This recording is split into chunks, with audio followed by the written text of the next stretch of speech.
सुप्रभात विद्यार्थियों। मैं आपकी हिंदी की शिक्षिका निशा। विद्यार्थियों, हम हिंदी की पाठ्य पुस्तक में पाठ 11 पढ़ेंगे आज, जिसका नाम है जम्मू कश्मीर की झीलें। तो विद्यार्थियों, जम्मू कश्मीर की झीलें, इस नाम से ही आपको पता लग रहा है कि इस पाठ में हम जम्मू कश्मीर की झीलों के बारे में पढ़ने वाले हैं। तो पाठ शुरू करने से पहले मैं आपको जम्मू कश्मीर के बारे में कुछ बताना चाहूँगी। जैसे कि आपको पता है, जम्मू कश्मीर एक ऐसा राज्य था जिसमें इसको एक अलग से दर्जा दिया गया था। अब इसमें कुछ बदलाव आ गए हैं। पहले जम्मू कश्मीर को 3 भागों में विभाजित किया था, जम्मू, कश्मीर और लद्दाख। ये इसके उपराज्य होते थे। इसके साथ साथ अब जो है जम्मू कश्मीर को एक केंद्र शासित प्रदेश जो है वो घोषित कर दिया गया है, जिसके चलते जम्मू कश्मीर के 2 हिस्से बनाए गए थे, एक जम्मू कश्मीर और दूसरा लद्दाख। जम्मू कश्मीर जो है वो एक राज्य बन गया, एक प्रदेश बन गया है, और दूसरा जो ये लद्दाख है वो अलग प्रदेश बन गया है। ये दोनों ही जो है जम्मू कश्मीर और लद्दाख, ये केंद्र शासित प्रदेश के नाम से जाने जाते हैं। ये कब बना? जब अभी पिछले साल 2019 में, अगस्त 2019 में यहाँ पर धारा 370 और आर्टिकल 35A टूटा गया। ठीक है विद्यार्थियों, तो इस पाठ में हम जम्मू कश्मीर और लद्दाख दोनों के बारे में पढ़ेंगे। तो चलिए अब हम पाठ शुरू करते हैं। सबसे पहले मैं आपको ये पाठ जो है एक एक पढ़ के सुनाऊंगी और उसके साथ साथ अर्थ भी बताऊंगी। तो चलिए शुरू करते हैं। जम्मू कश्मीर राज्य प्राकृतिक सौंदर्य के लिए विश्व भर में प्रसिद्ध है।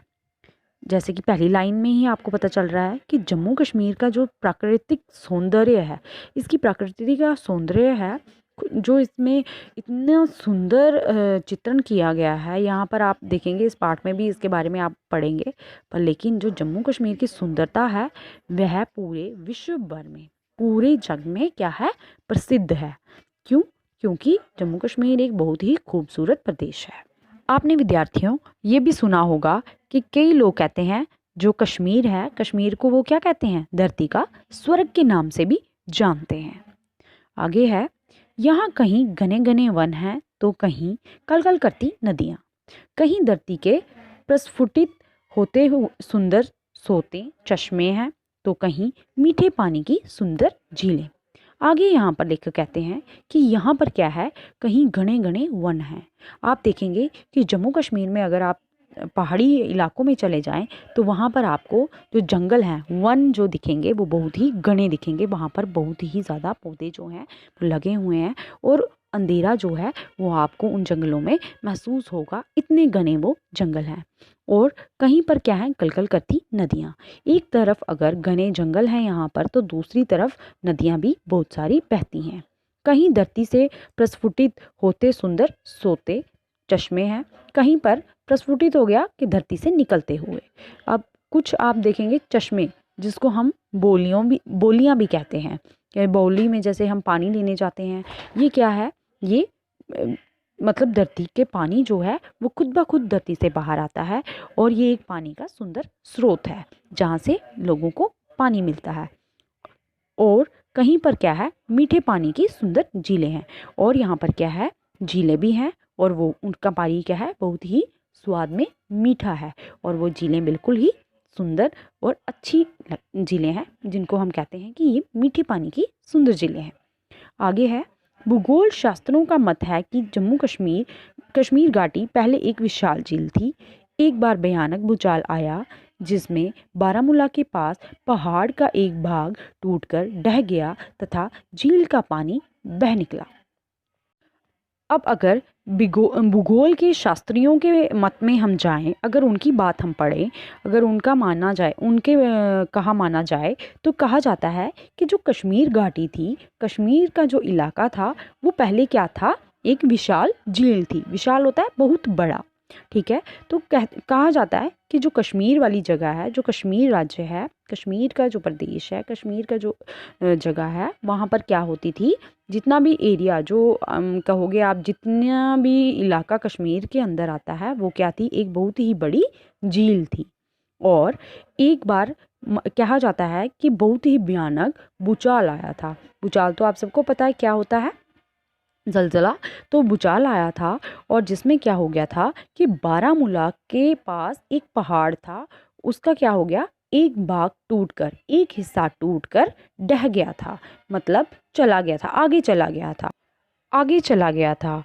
और क्या हो गया था, तथा झील का पानी बह निकला। अब क्या हुआ, जैसे ही आपने ऊपर पढ़ा कि ये जो कश्मीर है वो एक झील थी, तो झील में पानी होता ही है। पर लेकिन जब बारामूला के एक पहाड़ का टुकड़ा जब आकर उस झील में गिर गया, तो जो झील का पानी था वो क्या हो गया, बह गया। और एक इसी पौराणिक कथा के अनुसार विशाल झील का नाम सतीसर था। और कहते हैं कि ये कौन सी झील थी जिसका पानी बह गया था। इस झील को पहले किस नाम से जाना जाता है, सतीसर। इसको आप रेखांकित कर लीजिए। ये विशाल झील का नाम क्या था, सतीसर झील नाम से इसको जाना जाता था। कहते हैं कि ये जो बारामूला का पहाड़ टूट गया था, वह कैसे टूटा था।